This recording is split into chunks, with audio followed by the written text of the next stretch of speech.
la lectura ni de nada si no tenemos claramente definido y conceptualizado las cosas que estamos hablando. Por ejemplo, esta hoja, ¿qué colores? Blanca. Blanca, ¿no? Pero ¿por qué blanca? ¿Por qué no puede ser verde y roja? Porque tiene ese color es blanco. Ese color. ¿Alguna vez nos hemos preguntado por qué es blanca y por qué no es negra, por ejemplo? Para que se pueda escribir en ella, pues. Son cosas interesantes, ¿no? Esto, por ejemplo, de acá, ¿qué cosa es? Una señal. No fumar. Pero acá dice no fumar. No, es un símbolo. Es un símbolo. ¿Por qué dicen que no fumar? Porque está tachado ahí. Porque está tachado. Claro. Bueno, es lo que se... Esto de acá, ¿qué dice esto de aquí? Aviso importante. Bueno, no vamos a seguir desarrollando la escritura, ¿no? Pero acá no hay texto, acá no hay texto y acá hay texto. ¿Cómo hemos podido leer estos tres elementos que son totalmente diferentes? Porque nosotros más captamos por imágenes. Muy bien. Nuestra mente es así. Entonces, ¿a qué llamamos lectura? Hemos podido leer estas tres imágenes que estamos leyendo. Claro. Entonces, ¿a qué llamamos lectura? Esto es para reflexionar. Los filósofos, los que trabajan en ciencias sociales lo hacen mucho, comienzan a problematizar las cosas que uno ya da por ciertas verdades, comienza a cuestionarlos y a construir, así se construye conocimiento. Como dije, no se puede hablar ni conocer lo que no tenemos claramente definido, ¿no? Como dijo la compañera, primero fue la imagen. La imagen ha comenzado todo cuando el hombre comenzó a poblar la faz de la tierra, tuvo su desarrollo y tuvo algo que no tienen los animales ni las plantas, que es la comunicación. Lo primero que se comunicó, ¿cómo se comunicó el hombre? Con señales. ¿No? ¿Esto qué significa? Hola. Hola, ¿no? Antes que desarrollar el lenguaje comenzó a hacer la comunicación no verbal. Y después desarrolló el lenguaje. Y el lenguaje es una herramienta poderosísima. Una herramienta que ha permitido transmitir los conocimientos de generación en generación, los sentimientos, que ha permitido generar cultura. Nosotros a todo le damos un nombre. Esto, por ejemplo, ¿cómo se llama? Plumón. No hay nada de lo que existe acá que no tenga nombre.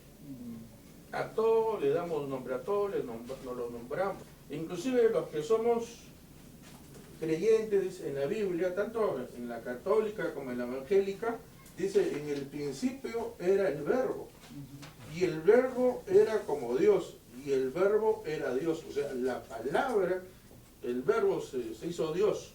Qué fuerte. Para Barthes, que es un estudioso, en esto dice, en cualquier lugar en que se realice una actividad de significación, de acuerdo con unas reglas de combinación, de transformación y de desplazamiento, hay texto. Es decir, en esto que hemos enseñado, en esto inclusive que no hay nada, hay texto, porque hay un color. En esto hay texto. Uno puede encontrar un texto en un paisaje, en el cielo, ¿no? En una escultura. Son diferentes formas de texto. En las producciones escritas, por cierto, pero por supuesto también en los juegos de imágenes, de signos y de objetos. Cuando hablamos de lectura, nos estamos refiriendo como mediadores de lectura principalmente siempre al libro. Y en el libro también es interesante porque había ido una cultura de la imagen. Ahora estamos volviendo con el internet a la cultura de la imagen. Los jóvenes cada vez son más visuales, audiovisuales, ¿no? Dos concepciones de la lectura. Leer es pasar de los símbolos gráficos a los sonidos correspondientes. El ser humano ha creado el alfabeto. Le hemos asignado un signo, ¿no? le hemos dado un valor, ¿no? Por ejemplo, la A, ¿no? Cuando uno dice A, la A como es así, ¿no? Entonces, A, con voz, abre toda la boca, A. Le hemos asignado, ¿no? A ese sonido le hemos asignado un símbolo que es la A. Entonces, leer es pasar de símbolos gráficos a los sonidos correspondientes. Hay una segunda definición. Leer es un proceso cognitivo, o sea, es un proceso de conocimiento lingüístico que tiene que ver con el habla, ¿no? Con lo que decían los gráficos, los sonidos, pero también es un complejo interactivo entre el mensaje expuesto por el autor y el conocimiento, las expectativas y los propósitos del lector. Leer es, ante todo, construir significado. Aquí, por ejemplo, tenemos este libro, Circunloquios y Soliloquios, tenemos a su autor, Ulises Dioses, y a Ulises Dioses, al escribir, él, aún así, por ser el escritor, él no es el que tenga la interpretación correcta, exacta de este libro. Para Juan, este libro puede significar eso, que son pensamientos, cada pensamiento puede significar una cosa, de darle una interpretación, una valorización, de decir que desde estético, si está bonito, si está feo, de moral, si es ético, si no es ético, ¿no? O cualquier otro valor. Ulises no va a decir yo soy el autor, tú estás equivocado, porque ya no le pertenece al escritor, le pertenece al lector. Y el lector lo va a leer de acuerdo a su formación, a su cultura, a su idiosincrasia, a su contexto. Le va a dar una valorización. Es así como tenemos a nuestro poeta universal de lo más importante como Vallejo, cuando dice yo nací un día que Dios estuvo enfermo. ¿Han escuchado ese poema de Vallejo? Sí. Yo nací un día que algunos dicen qué profundo, ¿no? Otros dicen qué blasfema, ¿cómo va a hablar así de Dios, no? Qué miedo este señor, ¿no? Lo interpretan de acuerdo al contexto, su cultura, su idiosincrasia, y eso es válido. Lectura, entonces, es dar significado, construir significado, ¿no? No es estas cosas que nos han enseñado en la escuela, de que, vamos a hacer comprensión lectora ahora del texto. ¿Quiénes fueron los personajes? ¿Cómo estaba vestido el personaje principal? ¿Qué dijo? Ese sistema memorístico, o aquello que nos dicen que es un insulto. ¿Entendiste eso?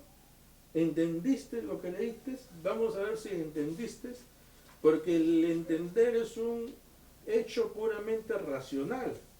Nosotros cuando leemos, hacemos una lectura, no trabajamos únicamente con una parte del cerebro, estamos trabajando también con la parte sensitiva, nos provoca sentimientos, no solamente la lógica racional, sino en nosotros nos provoca una valorización, nos despierta cosas.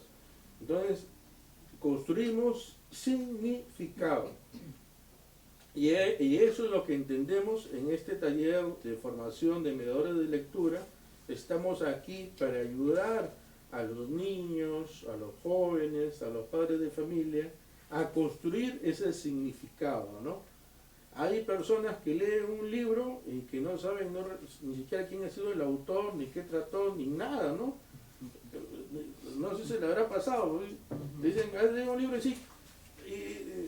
¿Qué quiso decir el autor con el nombre? ¿Por qué crees que Manuel Raya le puso el tiempo y la destrucción a su obra?